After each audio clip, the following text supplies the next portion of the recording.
PTA 鳥チャンネルの時間になりました。今日は深掘りのコーナーということで、はい。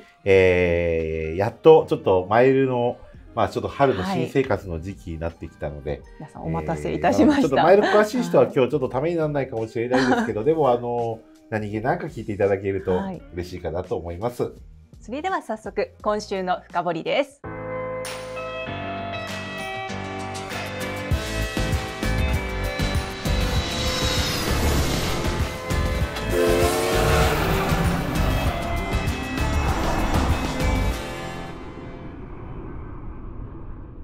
マイルを上手に貯めるコツ基本編。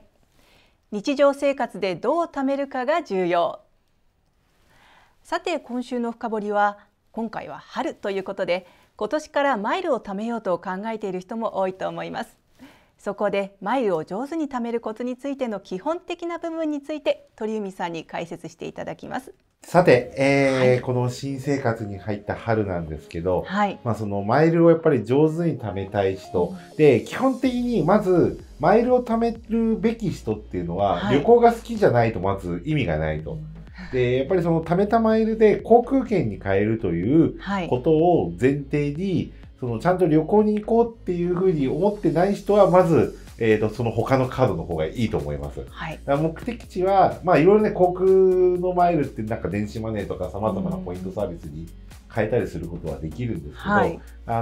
航空券に交換、これ別に国内線でもいいし、3000マイルとか5000マイルでとか使えるものもあるので、それでもいいんですけど、航空券に変えないんだったら、僕はもう航空会社でまず、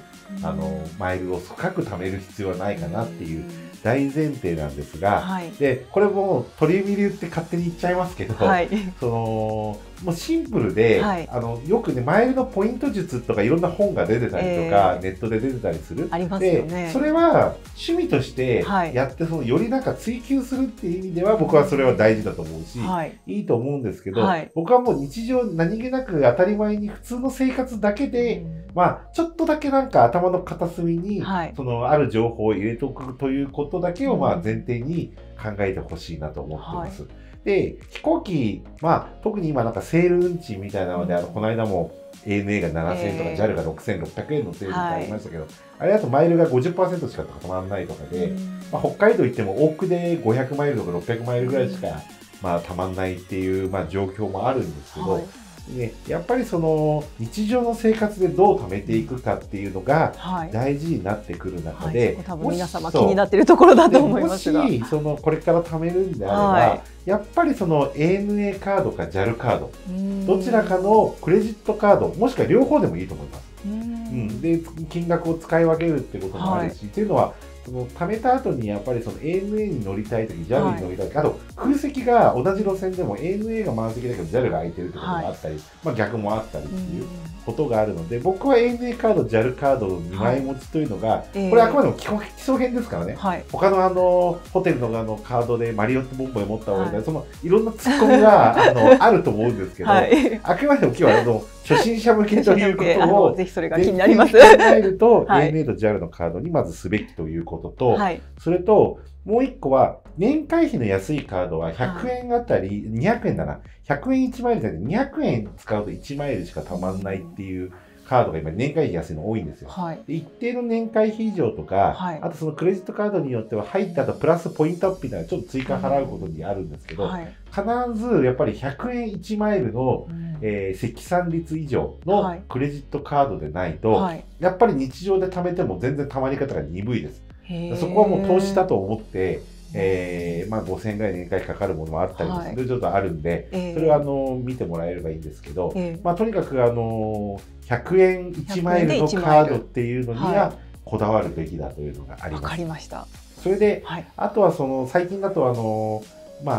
昔ってね、僕らが小さい時っていうか、20歳ぐらい、15年、20年前っていうのは、マイレージカードがちゃんと出る前っていうのは、やっぱりカードって3000円以上じゃなくて5000円とかじゃないとっていうのがあったけど、今はね、もうコンビニエンスストアとかいろんなとこで、使うことができるので、なのであれですけど、できるだけとにかくクレジットカード払いをするということをもう心がける。コンビニでもそうした方がいいし。あと PayPay とかの場合でも、カード決済ができたりとか、でソフトバンクの携帯持ってるんだったら PayPay は請求書払いっていうか、請求書っていう、あれだな、まとめて払い。まとめて払いってありますよね。あれにしとくと、結局、カード、携帯電話の通話料自体はクレジットカードにしとけばそれがマイル貯まるので、そのチャージ分も貯まったりっていう、なんかそのスキームだけ作っとけば別に日常何も考えなくていいかなというところがあるんですが、あとこの中の方で例えばスターバックスに行かれる方とか、あと運転しててガソリン入れたりとかっていう、もちろんいろいろありますけど、その ANA カードも JAL カードもその特定の店で使うと100円で2マイル2倍になるっていうのがあるんですよ。で分かりやすいで言うとスターバックスが、スターバックスので普通にクレジットカードで払ってもいいですし、あと最近モバイルのやつとかチャージするのがあってオンラインチャージでスイカとかパスモみたいな残金が不足すると自動的にチャージするっていう、あれも対象になるので、あれでも100円2マイル貯まりま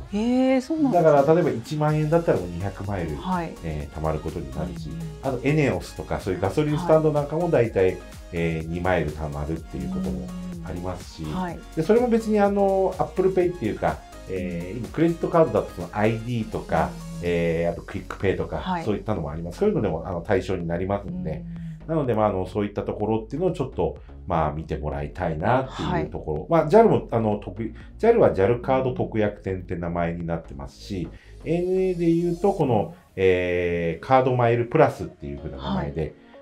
ここで使うと2倍のあれがつきますよって。2倍となると100円でまたいいということですか。100円に溜まっていく。航空券の購入なんかもそうなんですけど、そういうところでやっぱりそのクレジットカードで常に払うということを心がける。ペイペイみたいなそういうのもなんかカードでできるものはできるだけすると。で特約店を見とくとそれを使うときは特に2倍になるんだっていうかなりお得な感じになるので、もうねそれだけでも全然違ってきます。なんかこうJAL カード、ANA カードを作ってないとダメなのかなっていうイメージがあるんですけど、それは別に持ってないとダメ。基本はそれとしてそれをメインの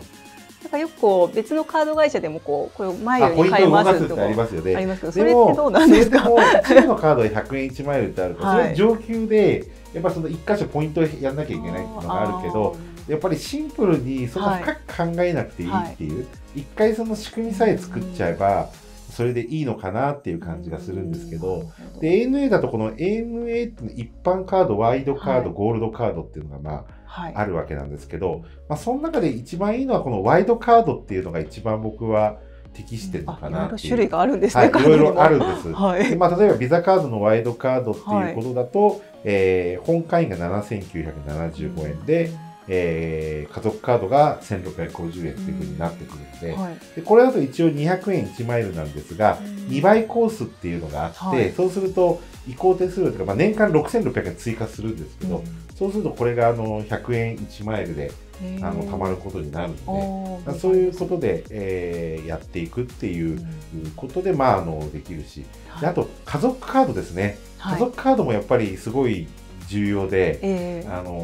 族カード持っていると家族で使った分もそれも全部その本人のポイントになるので、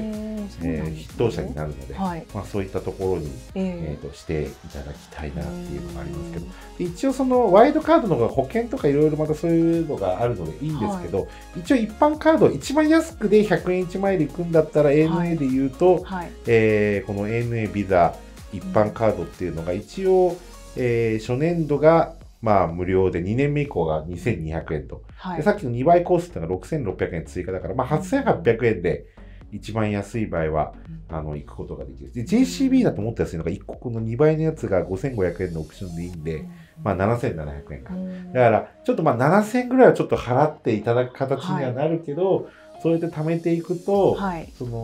のコーナーでまだやったかやってないかちょっと記憶があれですけど、今週のトク旅マイルって毎週火曜日に発表される直前の割引で、この間それがなんか東京から福岡で3000マイルで出てて、3000なんて言ったら簡単に言うと30万円使えば3000マイルっていくし、それであと2倍のものがそこに入っていればそれよりも低い金額でいくし、それでいけちゃうわけだから、そうすると月5万円使うと60万円、そうすると6000マイル、月10万使うんだったら120万円で少なくとも1万2000マイルっていうのが入ってくるし、あと入会とか継続マイルで1000マイルがANA カードだと一般でつきますし、あとこのワイドカードになってくるともっとそれが2000マイルが必ずついたりとかっていうのがあるので、だからそういったでもせっかくだからワイドカードの方がなんか保険とかあといろいろちょっと細かいところ、飛行機乗った時 25% ボーナスマイルがつくとか、あと継続が2000マイルあるので、僕はその年会費7975円で、2倍のいわゆる100円1マイルになるののオプションがプラスビザカードマスターで6600円、JCB で5500円、そこぐらい選んで絶対損はないと思うので、常にカードで払うことを改めて、心がける、で一応 ANA ジャルも僕は両方持ってていいと思うんですよ。 JAL だとどのカードが一番？ JAL もですね同じ感じで、クラブ A カードっていうのがそのさっきの、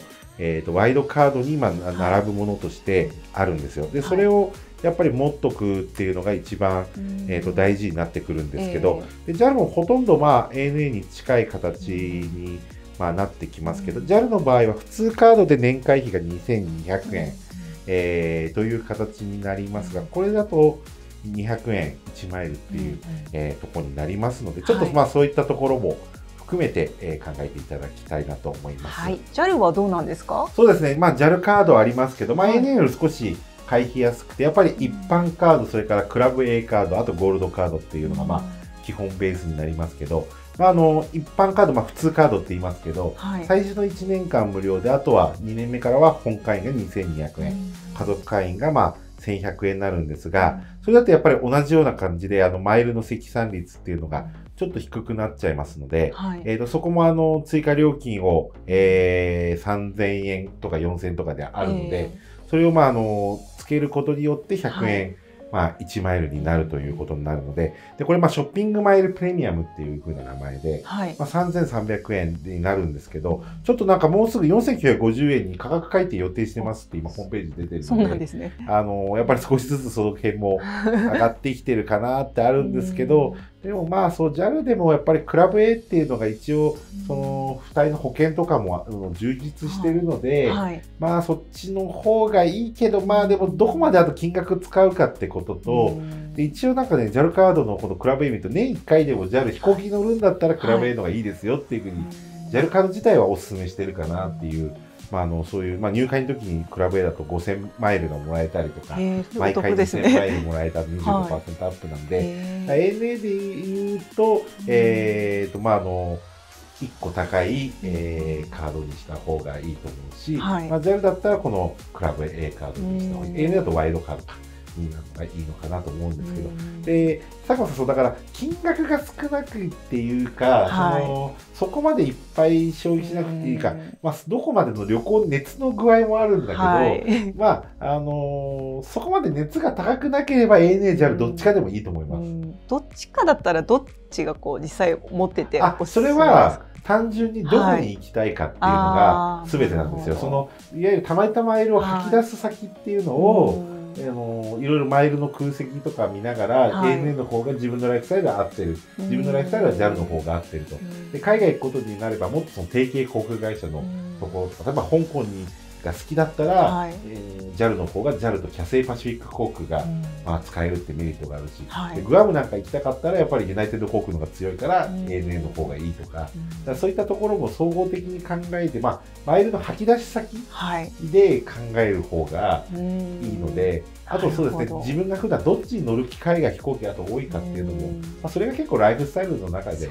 出てくるんじゃないかなと思いますので、まずだから ANA カード、JAL カードどちらかを作る。それで、しっかりカードで支払いをすることを心がける。であとコンビニ、あとセブンイレブンも2倍になったりあるんで、コンビニでもクレジットカードで払うということも心がけて、あとはETC とか、スマートフォン、携帯のお金とか、日常で使うものがいいし、家の家賃までカードっていう人もいますけど、それは使えるケースは僕が見る限り多くはないですけど、そういうのも含めて、考えるのがいいかなと。まず ANA カード、JAL カードを作ることからスタートしていただくと、毎月マイルが入ってくるという幸せになれますということで締めたいと思います。どうもありがとうございました。ありがとうございました。